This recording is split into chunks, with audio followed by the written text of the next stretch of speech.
मुख्यमंत्री युवा कार्य प्रशिक्षण योजनेअंतर्गत प्रशिक्षणार्थी यांना 6 महिन्याकरिता जिल्ह्यातील विविध शासकीय कार्यालयामध्ये प्रशिक्षण दिले जात असून या प्रशिक्षणार्थीसाठी मानधन म्हणून शैक्षणिक पात्रतेनुसार 6 ते 10 हजार रुपये दिले जातात। मात्र मागील महिन्यांपासून या प्रशिक्षणार्थींना मानधन न मिळाल्यामुळे आज संतापलेल्या प्रशिक्षणार्थी यांनी प्रकल्प समन्वय कार्यालयासमोर ठिय्या आंदोलन सुरू केलेले आहे। मागण्या पूर्ण न झाल्यास आणखी तीव्र आंदोलन करणार असा इशारा सुद्धा या प्रसंगी देण्यात आला। 6 महिन्याआधी एक योजना काढली होती, मुख्यमंत्री युवा कार्य प्रशिक्षण योजना।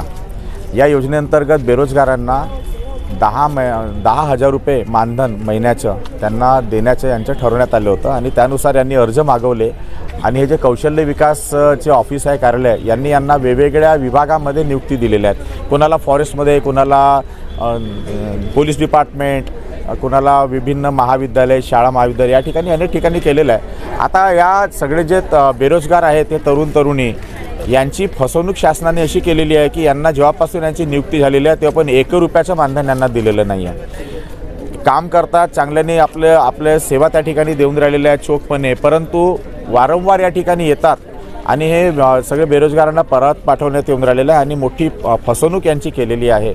तर या सगळ्या बेरोजगारांना ताबडतोब यांच्यावरती कोणी असा अन्याय केलेला आहे त्या विभाग प्रमुखांवरती कारवाई करण्यात यावी आणि यांना सगळ्यांना यांचे जे मानधन आहे त्या बेरोजगारांचे ताबडतोब देण्यात यावं।